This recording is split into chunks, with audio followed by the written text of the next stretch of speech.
আল্লাহ রাব্বুল আলামিন সূরাতুল বুরুজ এই ঘটনা এনেছেন। পাশাপাশি আল্লাহর হাবিব রাহমাতুল লিল আলামিন হাদিস শরীফেও বর্ণনা করেছেন। মুসলিম শরীফেও হাদিস আছে, তিরমিজিতেও হাদিস আছে। আল্লাহ রাব্বুল আলামিন এই গর্ত খননওয়ালা লম্বা গর্তওয়ালাদের ঘটনা আল্লাহ রাব্বুল আলামিন যেমন কোরআনে এনেছেন, আবার হাদিস শরীফেও এনেছেন। এই ঘটনাটা হলো আল্লাহর হাবিব দুনিয়ার জমিনে আসার শত শত বৎসর আগে ঈসা আলাইহিস সালামের উম্মতদের জামানার ঘটনা। ওই জামানায় মানুষ জাহেল হতে হতে এমন হয়ে গিয়েছিল, ওই জামানার যিনি বাদশা ছিল অনেক দিন পর্যন্ত ক্ষমতায় থাকার কারণে এক পর্যায়ে সে খোদা দাবি করছে। নাউজুবিল্লাহ। এক সময়ের বাদশারা পৃথিবীর জমিনে যেমন নমরুদ, ফেরাউন, সাদ্দাত, ওরা বেশি দিন রাজত্ব করার কারণে এক পর্যায়ে নিজেরা খোদাই দাবি করছে। এদের তুলনায় তো আমাদের সরকাররা অনেক ভালো আছে, এরা তো আর খোদা দাবি করে না। এক সময়কার বাদশারা 100 বছর, এখন তো হায়াত কম তাই 10 বছর 20 বছর, 100 বছর 200 বছর রাজত্ব করার পরে প্রজারা এসে বলতো, স্যার আপনি এত বছর ধরে রাজত্ব চালান, আর খোদাইত্ব তো হলো এমন যে কায়েম থাকবে সব সময় ক্ষমতা, তা আপনি তো কায়েম হয়ে গেলেন, তথা আপনার এই ক্ষমতা কেউ নিতে পারবে না। আর একটাই দল আছে আপনার দল, আপনি তো এমন ক্ষমতাসীন বাদশা হয়ে গেলেন, আপনাকে আমরা পূজা করি, আপনার তো খোদা হয়ে গেছেন। নাউজুবিল্লাহ। কোন আমাদের বর্তমানেও আমাদের বাংলাদেশে কিছু সামসা আছে, এই সামসারা পারে না ক্ষমতাসীন দলের নেতারা যায় সেজদা করে। একজন তো কয়েই ফেলছে, এমন আছে না নাই? এমন চামসারা বাদশাকে যায় যখন ফার্ম দিয়া ফুলায় যে বাদশা মহাদয় আপনি খোদা হবেন না তো কি হবে, আপনি 600 বছর ধরে রাজত্ব চালান। বাদশাও খুশি হইয়া ঠিক আছে, আনা রব্বুকুমুল আলা, আমার সেজদা কর। নাউজুবিল্লাহ। আসলে কি সে খোদা? রব কে? আরো জোরে কার। ভাইরা আমার, বন্ধুরা আবার সেই বাদশা উজির নাজিরদেরকে পালতো, পাশাপাশি ওই জামানার সবচেয়ে বড় বড় জাদু বিদ্যা অর্জনকারী যারা ছিল, পণ্ডিত যারা ছিল, তাদেরকেও পালতো। ওই দেশের জাদু বিদ্যা অর্জনকারী সবচাইতে বড় জাদুবিদ যিনি সবচাইতে বড় পণ্ডিত ছিল তৎকালীন জামানায়, তিনি বৃদ্ধ হয়ে গেছে। কিছুদিনের ভিতরে তিনি দুনিয়া থেকে বিদায় হয়ে যেতে পারে। এই বৃদ্ধ জাদুঘর, জাদু বিদ্যা অর্জনকারী শিক্ষিত মানুষটা বাদশাকে ডাক দেয়া বলে, হ্যাঁ বাদশা মহাদয়, এই দেশের ভিতরে সবচাইতে ব্রেনি কয়েকটা ছেলে তালাশ করেন, এর মধ্যে একটা ছেলে আমার কাছে পাঠায়া দেন। আমি যদি মারা যাই, আমি তাকে এই মৃত্যুর আগেই তাকে শিখাইয়া দেব জাদুবিদ্যা। আমার ভিতরে যত জাদুর ইলম আছে সব তারকে আমি শিক্ষা দিয়ে দিব। আমি মারা গেলেও আপনার ক্ষমতা কেউ হাতছাড়া করতে পারবে না, নিতে পারবে না। আপনার ক্ষমতায় টিকা রাখার জন্য আমার মতো জাদুকরের দরকার আছে। অতএব আমি মারা গেলে আরেকজনকে জাদুকর বানায় দিয়া যাই, এই লোকটাও, এই ছেলেটাও বড় হয়ে আপনার রাজত্ব টিকা রাখতে পারবে, সহযোগিতা করবে। এই চিন্তা চেতনা নিয়ে বাদশাহকে যখন জানায় দিলেন, এবার বাদশাহ পুরা দেশের ভিতরে এলান করে দেওয়া হলো, দেশের ভিতরে সবচেয়ে ব্রেন কার বেশি আমার সামনে নিয়ে আসো। সবার চাইতে ব্রেন যার বেশি এমন একটা ছোট্ট পিচ্চি ছেলে বাদশার দরবারে হাজির করা হলে এই ব্রেন দিয়েছেন, জোরে বলেন কে? সবচেয়ে ব্রেনি ছেলেটাকে বলা হলো, তুমি প্রতিদিন জাদুঘরের কাছে যাইবা, উনি তোমাকে জাদু বিদ্যা শিখাবে। এই ছোট্ট বালকটা জাদুর বিদ্যা শিখার জন্য জাদুঘরের কাছে যায়, জাদুকর তাকে জাদু শিখায়। ওই আসা যাওয়ার পথে একটা পাহাড়ের গুহার ভিতরে একজন আল্লাহওয়ালা ছিলেন, খাঁটি মুসলমান, খাঁটি ইমানদার, ঈসা নবীর খাঁটি উম্মত এবং আলেম। তিনি যদিও ঈসা নবীর উম্মত কিন্তু আলেম ছিলেন। সে আলেম গুহা থেকে বের হইয়া দেখে প্রতিদিন একটা ছোট্ট বালক কোথায় যেন যায়, আবার সন্ধ্যাবেলায় আবার এদিক দিয়েই ফেরত যায়। ছোট্ট বালকটাকে ডাক দিলেন, গুহার ভিতরে তুমি আসো, তোমার নাম কি, তোমার পরিচয় কি?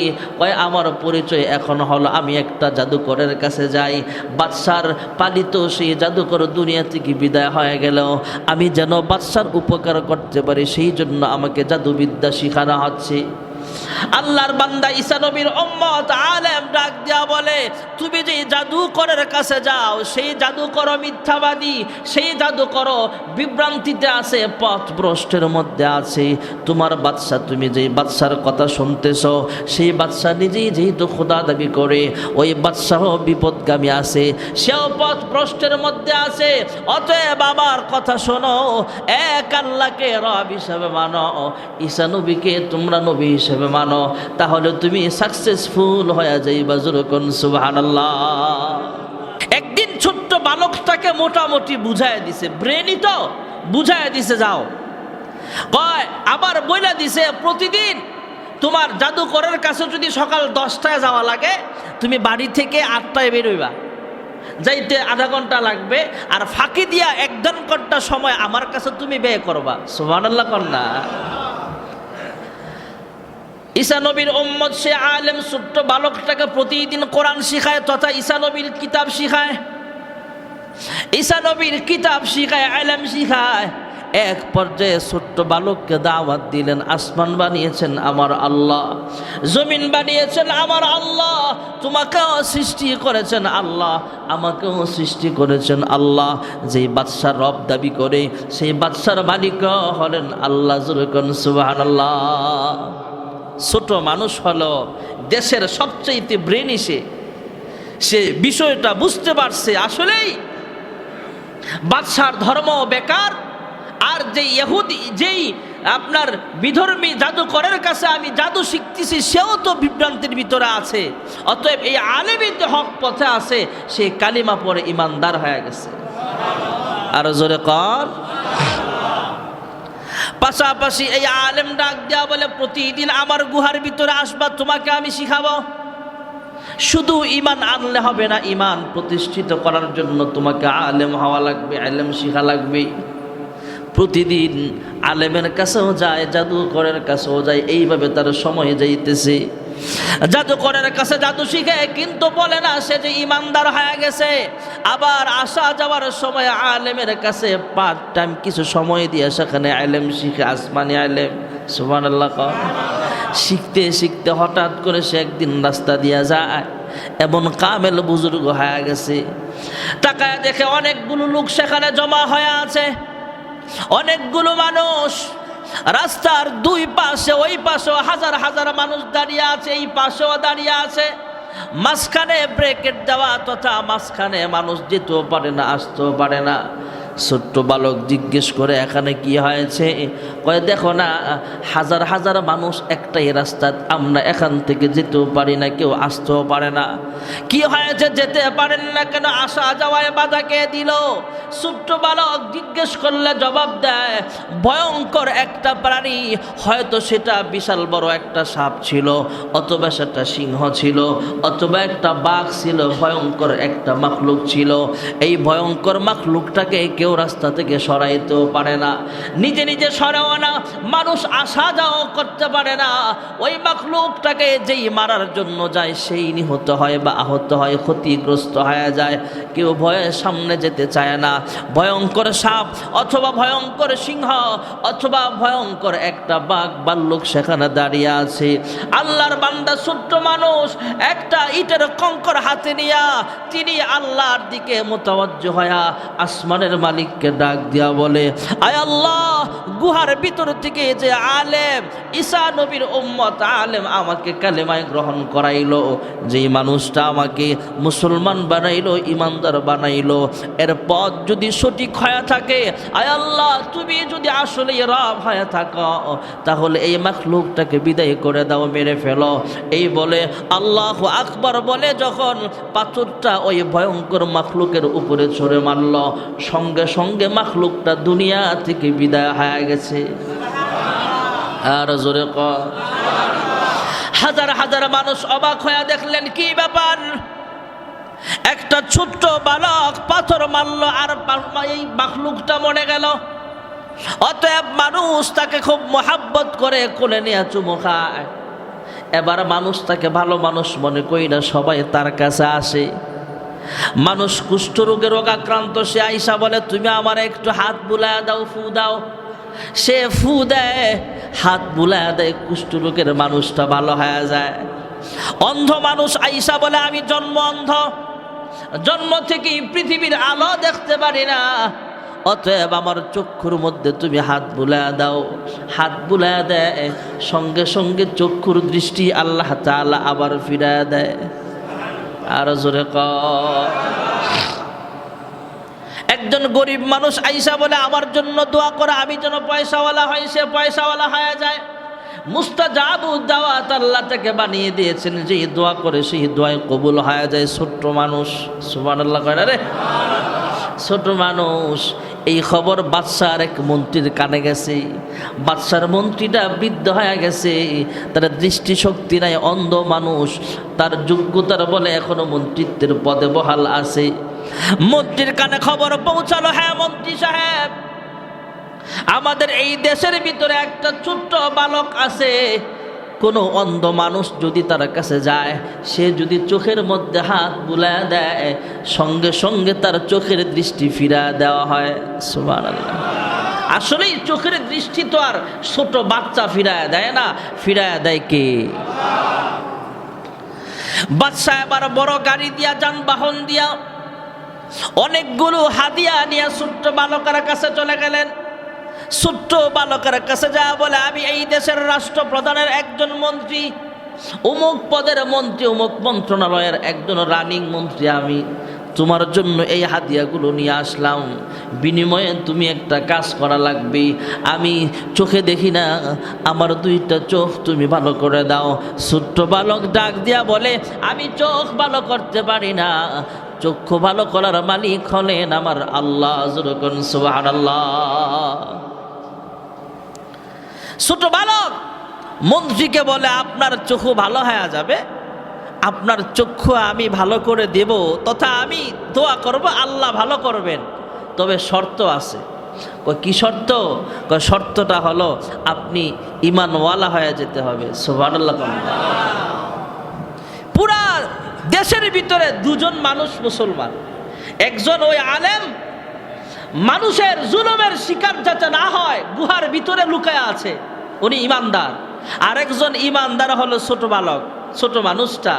এখন সে দাওয়াত দিচ্ছে একজন মন্ত্রী, রানিং মন্ত্রী, যার চোখ নাই, বলে আপনার চোখের দৃষ্টি আল্লাহ ফিরিয়ে দিবে, তাহলে আপনি মুসলমান হয়ে যাবেন। অনেক ভেবে চিন্তা দেখলো, আমি মন্ত্রিত্ব পাইয়া আমার কি লাভ, নিজের চেহারাই তো নিজে দেখি না, আয়নার সামনে দাঁড়ায়ও মা বাবার চেহারা দেখি না। আমি যদিও আমার ক্ষমতা আছে, যদিও আমার টাকা পয়সা আছে, আমার যোগ্যতার বলে আমি মন্ত্রী হয়েছি, মন্ত্রিত্ব আমার পদ বহাল আছে, তবে আমি তো আর কাউকে চোখে দেখি না। আমার সব কিছুর চাইতে আমার চোখের পাওয়ারটা এখন বেশি দামি। যাও, আমি কালিমা পড়ে মুসলমান হয়ে গেলাম। এখন মুসলমান কয়জন? ওই আলেম, ছোট বাচ্চা আর মন্ত্রী। সুবহানাল্লাহ। মন্ত্রী সাহেব চোখ ভালো হয়ে গেল। এবার পার্লামেন্টে অধিবেশন শুরু হয়ে গেছে। রাষ্ট্রপ্রধান তিনি তার চেয়ারে বৈশা দেখে যে অন্ধ মন্ত্রী ছিল, তার চোখের দৃষ্টি ফিরা পাইছে। ডাক দিয়া কয় কি হয়েছে? সংসদের ভিতরে বৈশাই জিজ্ঞেস করে তোমার চক্ষুটা কে ভালো করে দিল? তুমি আবার কোন রবের কাছে গিয়েছিলা? আমি তো রব। আসলেই তো সে রব নয়, তুমি কার কাছে গেলা তোমার চোখের দৃষ্টি ভালো হয়ে গেছে? সে ডাক দিয়া কয় আলহামদুলিল্লাহ রব্বিল আলামিন, ওই রব আমার চোখের দৃষ্টি ফিরাইয়া দিছে। যখন সুবহানাল্লাহ, আমার রব আমার চোখের দৃষ্টি ফিরাইয়া দিছে।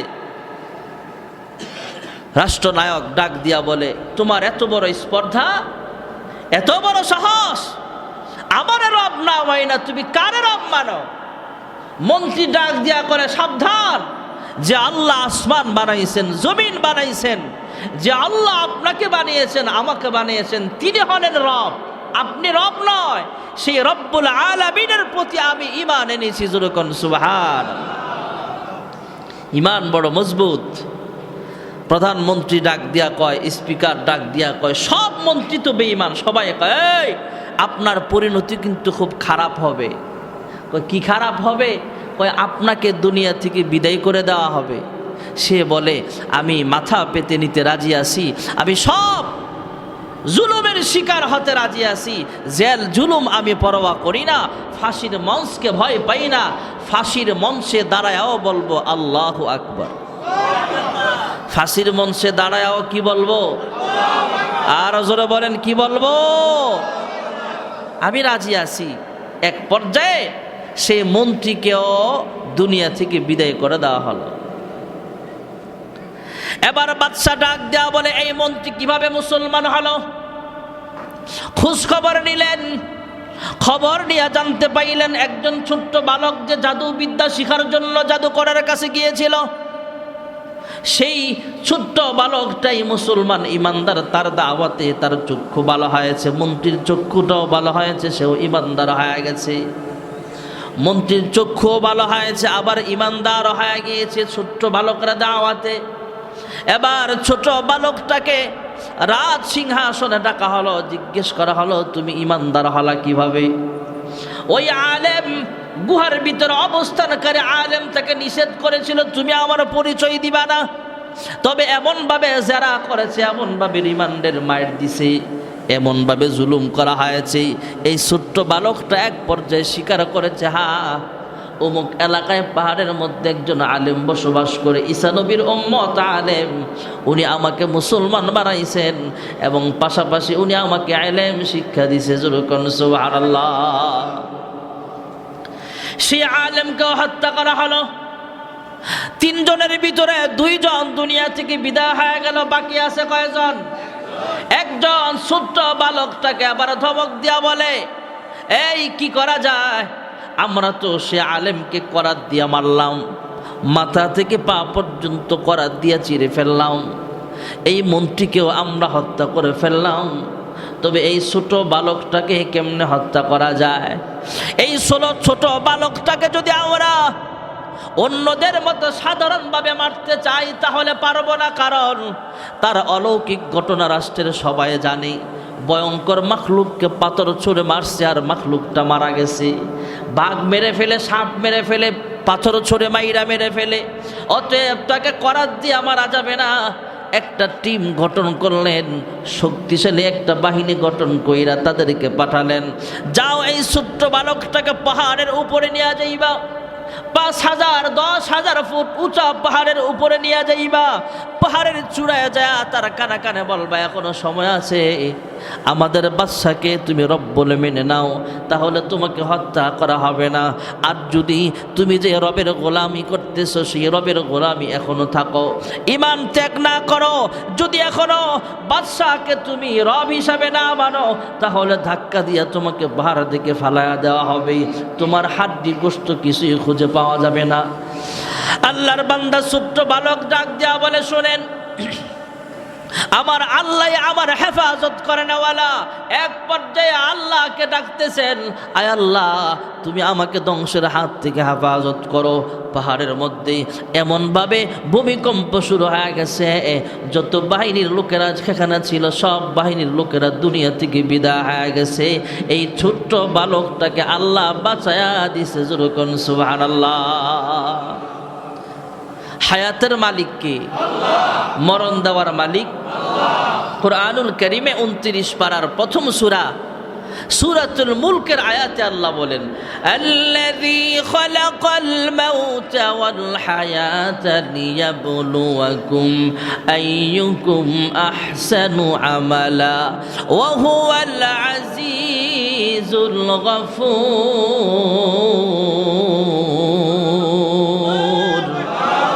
হায়াতের মালিক কে? মরণ দেওয়ার মালিক। ছোট্ট বালকটাকে আল্লাহ বাঁচায় দিয়েছেন। এই ছোট্ট বালকটা আবার বাদশার কাছে চলে আসছেন। বাদশা তো আশ্চর্য হয়ে জিজ্ঞেস করেছে, তোমার একই হাল, তোমাকে কে বাঁচাইলো? কয় আমার আল্লাহ। কে বাঁচাইছে? আমার আল্লাহ বাঁচাইছে, আর যাদেরকে পাঠাইছেন আমাকে মারার জন্য এদেরকে আল্লাহ ধ্বংস করে দিয়েছেন। এবার বাদশা চিন্তা করলো পাহাড়ের উপরে রাইখাও মারা গেল না, এবার তাকে আরো শক্তিশালী একটা টিম গঠন করা হলো।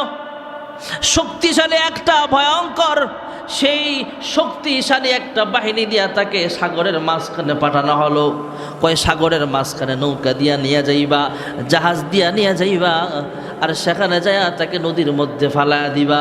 ফালানোর আগে কানে কানে জিজ্ঞেস করবা এখনো সময় আছে, কালিমা ছাড়ো, বাদশাহকে রব হিসেবে গ্রহণ করে নাও, তাহলে তোমাকে হত্যা করা হবে না, তোমাকে বাঁচায়া দেওয়া হবে।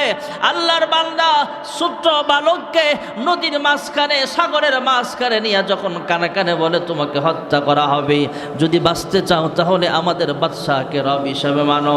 আল্লাহর বান্দা ছোট্ট বালক ডাক দিয়া কয় আমার জীবন দিতে পারে কিন্তু কালেমা ছাড়বো না। জোরকন সুবহানাল্লাহ। আল কোরআনের সৈনিক আমি, নেই কো পরাজয়, এক আল্লাহর গোলাম আমি, এই তো পরিচয় আমার, এই তো পরিচয়।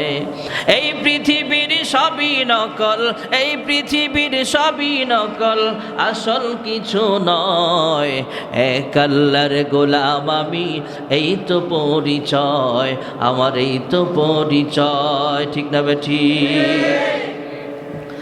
আল্লাহর বান্দা আল্লাহর দিকে মুতাওয়াজ্জহ হলেন, আল্লাহকে বলে হে প্রভু তুমি আমাকে বাঁচাও। সাগরের মধ্যে উতাল পাতাল ঢেউ আরম্ভ হয়ে গেল। যে নৌকা অথবা জাহাজ দিয়ে আরেক হত্যা করার জন্য সাগরের মাঝখানে নিয়ে যাওয়া হলো, এমনভাবে ঢেউ শুরু হয়ে গেছে, সব মানুষ সেখানেই মারা গেছে। এই ছোট্ট বালকটাকে আল্লাহ বাঁচায়া দিয়েছেন। এই ছোট্ট বালকটা বাদশার কাছে আইসা বলে হ্যাঁ বাদশা, আমার আল্লাহ আমাকে এবারও বাঁচায়া দিছে, যাদেরকে তুমি পাঠিয়েছিলা তাদেরকে মেরে ফেলেছেন। আল্লাহ হলেন হেফাজতকারী, আল্লাহ আমাকে হেফাজত করেছে। যেরকম সুবহানাল্লাহ। ছোট্ট বাচ্চা ডাক দিয়া কয় বাদশা, আমাকে মারার এত চেষ্টা করছেন, আমাকে মারতে পারবেন, তবে আমি যেভাবে বলি সেভাবে, আপনি যেভাবে চেষ্টা করছেন সেভাবে মারলে আমাকে মারতে পারবেন না।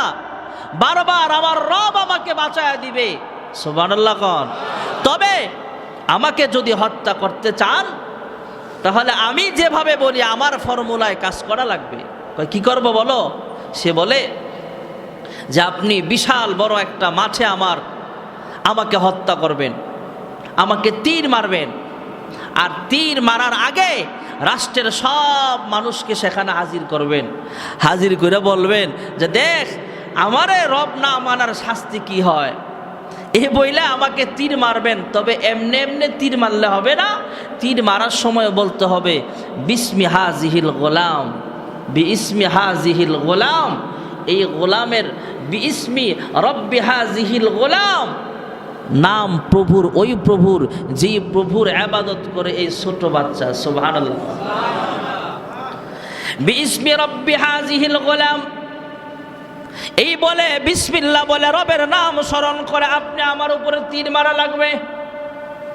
যেই কথা সেই কাজ, হাজার হাজার মানুষ সেখানে উপস্থিত। বাদশাহ সবার জানায়া বলতেছে আমার ফর্মুলায় থেকে হত্যা করতে পারি নাই। সবাইকে জানাইলেন, বাদশা তো আর বুঝতে পারে নাই। বাদশা ডাক দিয়া কয় এবার আমি এই গোলাম, এই ছোট বাচ্চাটা যেই রবের গোলামি করে, রব্বি হাজিহিল গোলাম, এই রবের নাম স্মরণ করে তাকে তীর মারতেছি, সে হত্যা হয়ে যাবে। আমাকে রব না মানার শাস্তি হলো এটা তার মৃত্যুদণ্ড। আর তার মৃত্যুদণ্ড কায়েম করার জন্য, বাস্তবে পরিণত করার জন্য তার ফাঁসির মঞ্চ দাঁড় করানো হয়েছে। তাকে মৃত্যুদণ্ড দেওয়ার জন্য তার রবের নাম বলা লাগবে। এই বলে তাকে তীর মারলেন। তীর মারার সঙ্গে সঙ্গে ছোট্ট বালকটা কালিমা পড়ে নিলেন, লা ইলাহা ইল্লাল্লাহ ঈসা রূহুল্লাহ বলে দুনিয়া থেকে বিদায় হয়ে গেলেন। সুবহানাল্লাহ। এদিক দিয়ে ঘটনা উল্টা হয়ে গেল, হিতে বিপরীত হয়ে গেল। উল্টা অ্যাকশনের জায়গায় রিয়াকশন হয়ে গেল। সে মনে করেছিল তার রুবুবিয়্যাত টিকে থাকবে, সে যেহেতু খোদা দাবি করতেছে প্রজারা মনে হয় তাকে খোদা মানবে।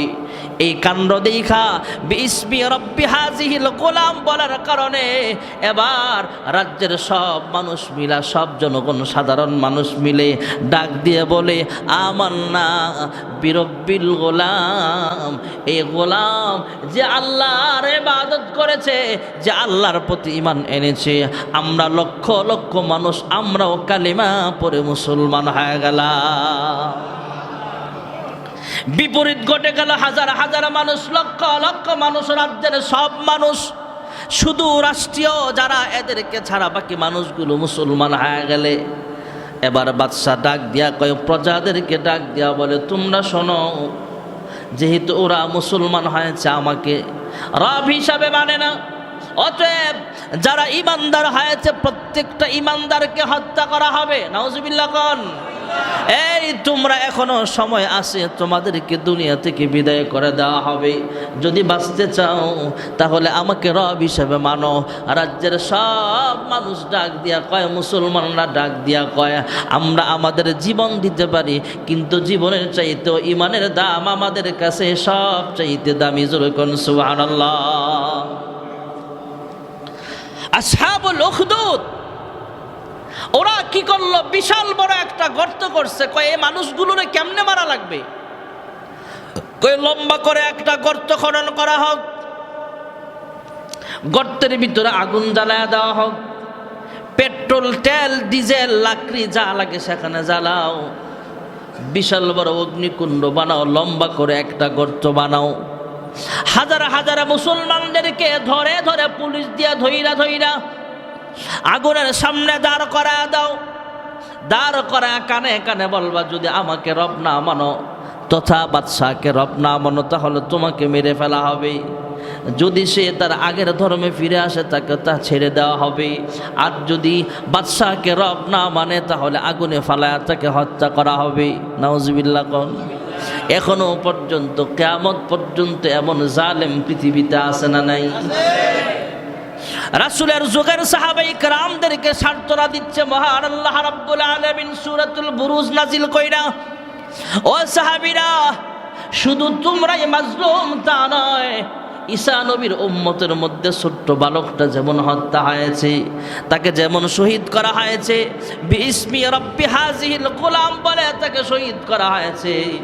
এর আগে ইহুদি আলেমকে, খ্রিস্টান আলেমকে হত্যা করা হয়েছে, ঈসাই আলেম তথা ঈসা নবীর উম্মত আলেমকেও হত্যা করা হয়েছে। মন্ত্রী ঈমান এনেছিল, মন্ত্রীকেও হত্যা করা হয়েছে। ও সাহাবায়ে কেরাম, এবার হাজার হাজার মানুষকেও জুলুমের শিকার করা হয়েছে। হাজার হাজার মানুষের উপর জুলুম, দূরে আইনা বলে তোমাদেরকে হত্যা করা হবে। যদি বাঁচতে চাও তাহলে বাদশাকে রব হিসাবে মানো। হাজার হাজার মানুষ বলে, না না, যেই রবের নাম জিকির করতেছি জবান দিয়া, এই জবান শুধু রবের নামের জন্যই আল্লাহ তাআলা বানিয়েছেন, এই জবান দিয়া বাদশার নাম স্মরণ করতে পারবো না। জোরে কোন সুবহানাল্লাহ। বিশাল বড় অগ্নিকুণ্ড জ্বালানো হলো ভাইয়েরা আমার। এবার বাদশার পুলিশ বাহিনী মানুষকে ধইরা আইনা গর্তের সামনে রাখে, রাইখা ডাক দেওয়া, এখনো সময় আছে, যদি বাঁচতে চাও তাহলে বাদশাকে রব হিসেবে মানো, খোদা মানো, তাহলে ছেড়ে দেব। আল্লাহর বান্দা বান্দিরা ডাক দেয়া কয়, না, আমরা রবকে রব বলে মানি, আল্লাহকে রব বলে স্বীকার করলাম, অন্য কাউকে মানি না। আশহাদু আল্লা ইলাহা ইল্লাল্লাহ, আমরা সাক্ষ্য দিয়েছি আল্লাহ ছাড়া কোনো মাবুদ নাই। এই কথা বলার পর এই লোকটাকে আগুনের মধ্যে ফেলে দেওয়া হয়, হত্যা করা হয়। এমন করে হাজার হাজার মানুষকে আগুনের মধ্যে ফেলে দেওয়া হয়।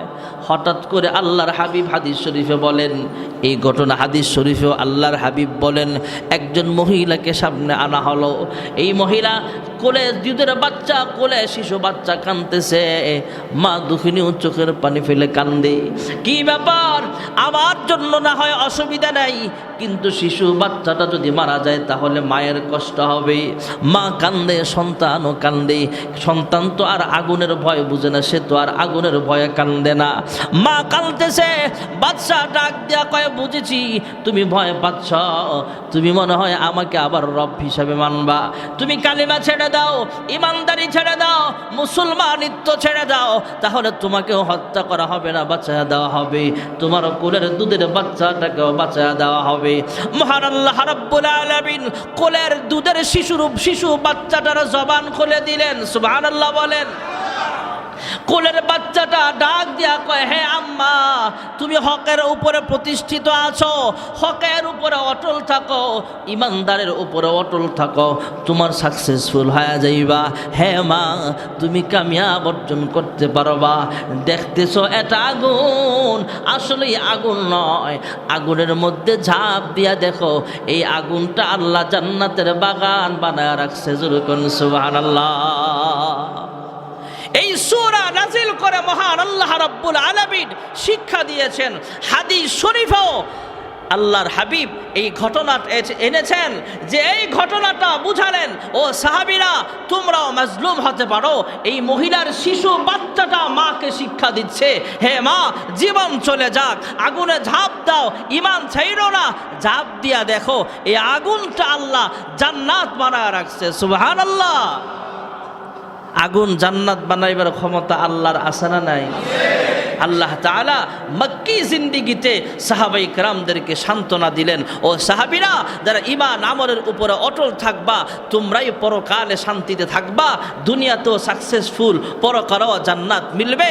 ও সাহাবীরা, জুলুমের শিকার হয়েও ওই মহিলার মতো ধৈর্য ধারণ করো। তারা নিজের জীবন দিছে, তারপরও ঈমান ছাড়ে নাই। এতটুকু সবর সাহাবায়ে কেরামদের ভিতরে আনার জন্য, সাহাবায়ে কেরামদের ঈমান শিক্ষা দেওয়ার জন্য, ঈমানি মনোবল বাড়াইবার জন্য আল্লাহ তাআলা এই টোটাল 22 আয়াতের একটা সূরা, সূরাতুল বুরুজ নাজিল করেছেন। জোরে কোন সুবহানাল্লাহ। আল্লাহ রাব্বুল আলামিন আমাদেরকেও ওই যে ছোট্ট শিশু বাচ্চা ফাঁসির কাস্টে গিয়েও মৃত্যুদণ্ড দেওয়া হবে, তারপরেও কালেমা ছাড়ে নাই, এদের মতো হাজার হাজার মানুষ আগুনে পড়ে মারা গেছে, তারপরেও কালেমা ছাড়ে নাই, এদের মতো মজবুত ঈমান নিয়ে কবরে যাওয়ার তৌফিক আল্লাহ দান করেন। সকলে বলে আমিন। ওয়া আখিরু দাওয়ানা।